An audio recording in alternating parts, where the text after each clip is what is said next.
ବାରତା ଆସିଛି ଆଜି।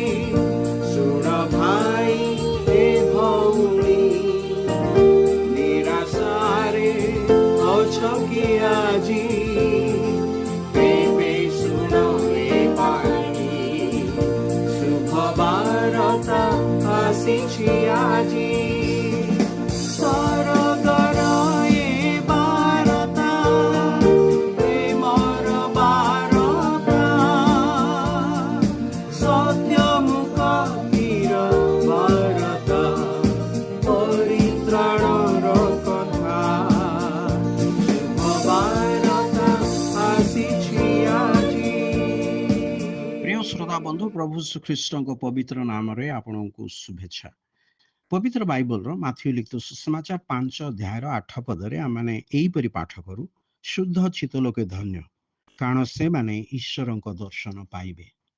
ଈଶ୍ୱର ଯେତେବେଳେ ମନୁଷ୍ୟକୁ ନିର୍ମାଣ କଲେ, ଅର୍ଥାତ୍ ଆଦମକୁ ମାଟିରୁ ଗଢ଼ିଲେ, ସେ ନିର୍ଦ୍ଦୋଷ ତଥା ଶୁଦ୍ଧ ଚିତ୍ତ ବିଶିଷ୍ଟ ଥିଲେ।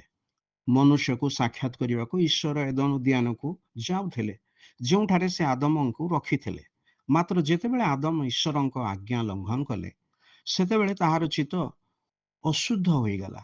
ତାହାର ଚିନ୍ତା, ଭାବନା, ବ୍ୟବହାର ଓ କାର୍ଯ୍ୟ ଦ୍ୱାରା ପାପ ଦ୍ୱାରା ପ୍ରଭାବିତ ହୋଇ ଅଶୁଦ୍ଧ ହେଲା। ଯେହେତୁ ମନୁଷ୍ୟ ପାପୀ, ତେଣୁ ତାହାର ଭାବନା, ବ୍ୟବହାର, କାର୍ଯ୍ୟକଳାପ ପାପ ଦ୍ୱାରା ପ୍ରଭାବିତ ଅଟେ। ପବିତ୍ର ବାଇବଲ କହେ, ଅନ୍ତଃକରଣ ଅର୍ଥାତ୍ ଚିତ୍ତ ସବୁଠାରୁ କପଟମୟ। ଚିତ୍ତର ମଳିନତା ଧୌତ କରିବା ନିମନ୍ତେ ଏପରି କୌଣସି ସାବୁ ନାହିଁ।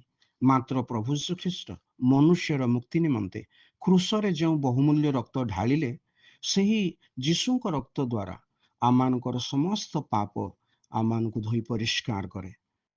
ପବିତ୍ର ବାଇବଲରେ ଏହିପରି ଲେଖା ଅଛି, ଆମମାନଙ୍କର ପାପ ନାହିଁ। ଏହା ଯଦି କହୁ, ତାହେଲେ ଆପଣ ଆପଣଙ୍କୁ ପ୍ରବଞ୍ଚନା କରୁ, ପୁଣି ଆମମାନଙ୍କ ଠାରେ ସତ୍ୟ ନାହିଁ। ଯଦି ଆମ୍ଭେମାନେ ଆପଣା ପାପ ସ୍ୱୀକାର କରୁ, ତେବେ ସେ ଆମମାନଙ୍କର ପାପ କ୍ଷମା କରିବାକୁ ଓ ସମସ୍ତ ଅଧର୍ମରୁ ଆମମାନଙ୍କୁ ପରିଷ୍କାର କରିବାକୁ ବିଶ୍ୱସ୍ତ ଓ ନ୍ୟାୟବାନ ଅଟନ୍ତି।